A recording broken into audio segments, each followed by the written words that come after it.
તો જામનગરની મુલાકાતે ગયેલા કૃષિ મંત્રી રાઘવજી પટેલે પોતાના અકસ્માત અંગે નિવેદન આપ્યું છે। જામનગર જતા સમયે અમદાવાદ ચોટીલા હાઈવે પર અકસ્માત થયો હતો।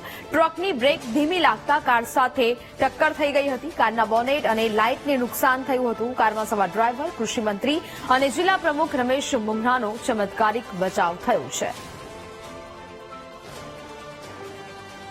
ગાંધીનગરથી અમે આવતા હતા, રસ્તામાં ચોટીલા પાસેની ઓનેસ્ટ હોટલમાં ચા પીવા અમે રોકાણા।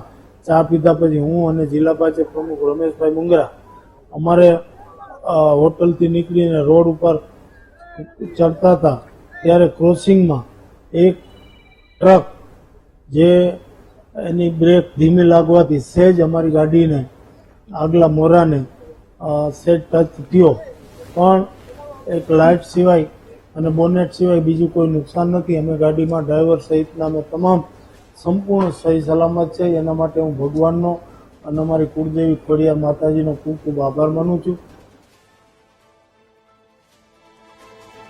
તો ટ્રકની ટક્કર લાગતા કારને નુકસાન થયું હોવાનું તેમણે કહ્યું છે। કારમાં સવાર લોકોનો આબાદ બચાવ થયો છે। જામનગરની મુલાકાતે ગયેલા કૃષિમંત્રી રાઘવજી પટેલે અકસ્માત અંગે નિવેદન આપ્યું છે। જામનગર જતા સમયે અમદાવાદ અને ચોટીલા હાઈવે પર તેમનો અકસ્માત છે તે થયો છે। ટ્રકની બ્રેક ધીમી લાગતા કાર સાથે ટક્કર થઈ હતી અને જેને કારણે અકસ્માત થયો। કારના બોનેટ અને લાઇટને નુકસાન પહોંચ્યું છે। કારમાં સવાર તમામ લોકો સુરક્ષિત છે અને કારમાં સવાર લોકોનો ચમત્કારિક બચાવ થયો છે।